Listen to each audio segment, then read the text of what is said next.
Salut tout le monde, j'espère que vous allez tous très bien. Vous avez bien vu que le décor, même la qualité vidéo, elle est dégueulasse. Je suis pas chez moi les gars, je suis encore à Venise. J'ai mon vol demain, je rentre demain à Paris, 19h50 le vol. Donc ça veut dire que demain, je vais rater au moins minimum la première mi-temps. Donc est-ce qu'il va y avoir un débrief? C'est même pas sûr. Et est-ce que je fais d'habitude des avant-matchs? Non les gars, je n'en fais pas d'habitude. Bah non, bah non.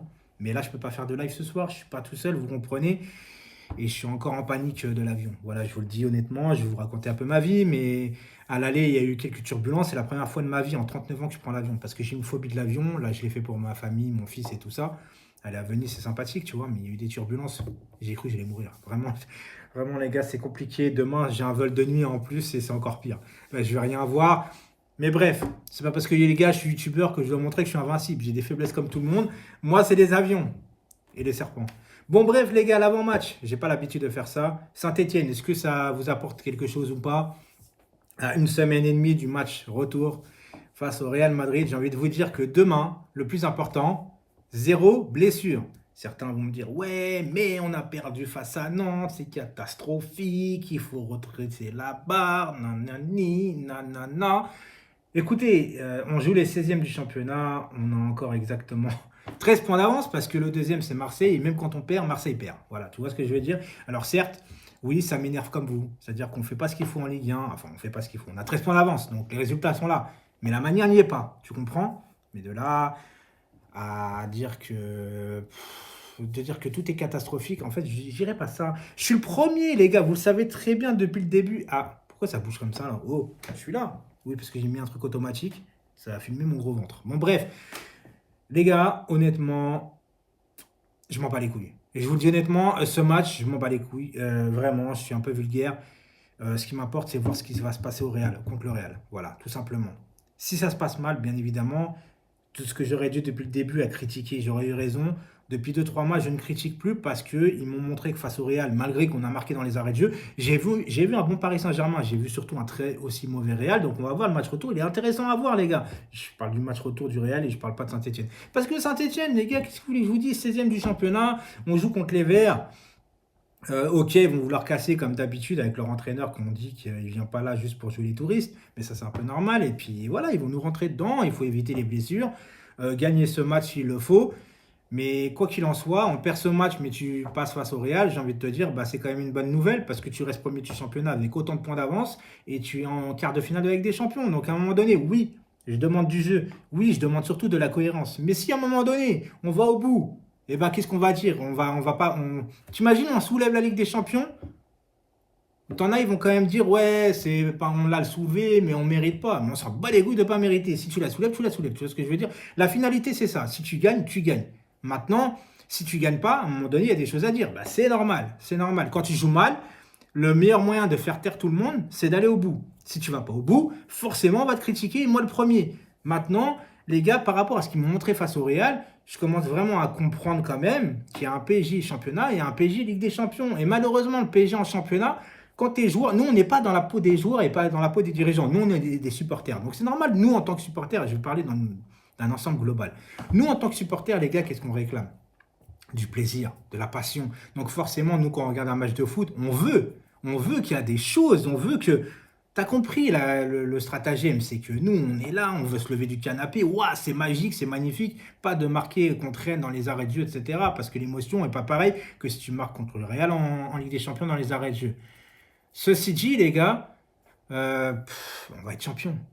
On va être champion. Alors, mériter. Oui, si, tu mérites d'être champion. Il y en a certains, ils me disent, on ne mérite pas parce qu'on joue mal. Mais tu joues quand même mieux que les autres vu que tu gagnes. Donc, ceux qui sont en dessous méritent d'être en dessous. À un moment donné, quand tu es joueur, le problème, c'est que tu es motivé par avec des champions. Moi, ce que je ne supporte pas, c'est quand même qu'il y a un manque de respect. On va se le dire très clairement du maillot. Parce que mouille le maillot, même en championnat. Tu as envie que les joueurs se donnent corps et âme, même en championnat. Mais quand tu gagnes en étant mauvais, faut dire, mais tu sais que tu vas gagner le match et qu'en plus tu as 13 points d'avance et que tu risques rien, et bien forcément on n'a pas la même perception. Un joueur, il sait que quand il va rentrer sur le terrain, il va donner le minimum de lui-même, mais qu'il va gagner, il va pas se blesser, et que pour lui, dans sa tête, il veut à tout prix la Ligue des Champions. Ben, c'est normal. En fait, on n'est pas à la même place. Nous, on est supporters, on veut du beau jeu, on veut, voilà, quand on joue contre Marseille, on veut les aplatir, on joue contre Saint-Etienne, on veut les niquer, on veut niquer tout le monde. C'est normal.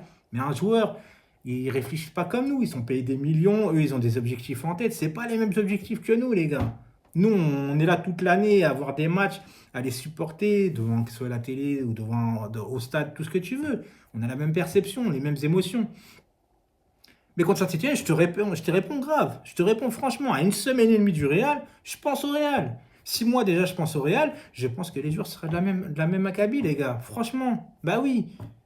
Et puis, si Verratti il se donne à fond et qu'il se pète, les gens, la plupart du temps, ils vont dire soit on ne devait pas faire jouer Verratti, comme moi je le réclamais contre Rennes, ou soit oh, Verratti il aurait pu s'économiser, il savait que le Real c'était dans une semaine et demie, il n'y a pas besoin de se mettre à fond dans un tel match alors que tu as 13 points d'avance et que tu as une semaine et demie du Real, il faut être intelligent. Donc les gens, en fait, ils sont à géométrie variable, en fait, tu vois, par rapport à ce qui se passe après et pas pendant ce qu'ils réfléchissent avant.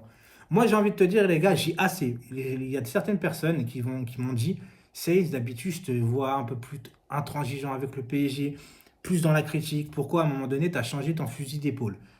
Bah, parce que jusqu'au Real, j'étais dans la critique parce que moi, je me disais, je ne pouvais pas voir un PSG comme je l'ai vu face au Real. Sauf qu'ils m'ont donné tort. Face au Real, j'ai vu de l'implication, du pressing, de la domination. Alors certes, on a marqué dans les arrêts de jeu avec un but individuel de Mbappé. Mais les gars, on a fait 23 tirs à 4 face au Real.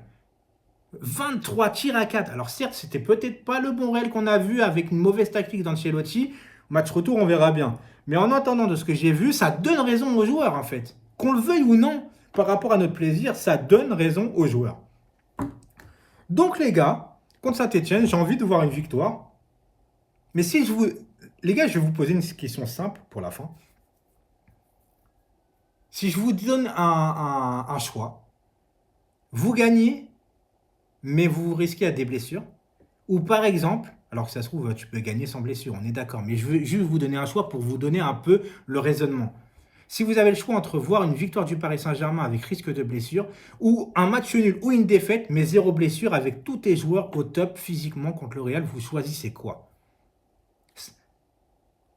Si tu as 1 ou 2 points d'avance en championnat ou tu as des points de retard, tu es deuxième. Ok, le championnat est important. Mais là, tu as 13 points d'avance et bien évidemment que ça compte dans la balance, que tu le veuilles ou non. Alors oui, il faut se rassurer dans le jeu, mais quand tu as 13 points d'avance, ta priorité est le Real. Arrête de filmer mon ventre, le téléphone remonte ma tête, elle est là, bordel. Donc voilà. Les gars, je vais vous laisser parce que moi, je vais continuer à aller finir mes vacances, aller au bord de l'eau, prendre une petite gondole, faire un tour en bateau avec mon fils, tranquillement. Il fait encore beau, on a de la chance. Il fait encore beau, hein, pas encore beau, t'as compris. Et puis demain, on va se chier dessus dans l'avion, comme d'habitude, avec mon fils. Alors mon fils, je vous dis, je vais vous raconter un peu ma vie. Lui, il n'a pas conscience du danger. T'as compris? Il n'a pas conscience du danger. C'est-à-dire que, j'allais dire au match aller, à l'aller, quand on a pris l'avion et qu'il y a eu des turbulences où moi j'ai senti le truc, c'est sur mon ventre, tu sens l'avion, il descend un peu comme ça, tu vois. Lui, il était éclaté de rire de ouf. Éclaté de rire de ouf. Lui, il kiffait. Lui, il était dans un manège, tu vois. Il n'a pas conscience que jusqu'au dernier moment, si l'avion il pique, il arriverait quelque chose. Moi, j'étais pas bien. Alors oui, vous allez me dire, l'avion, c'est le transport le plus sûr du monde.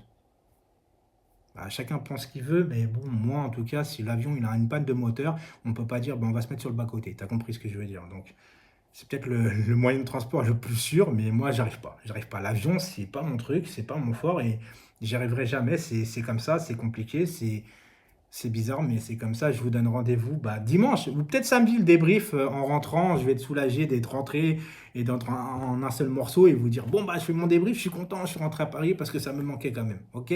Allez, ciao tout le monde!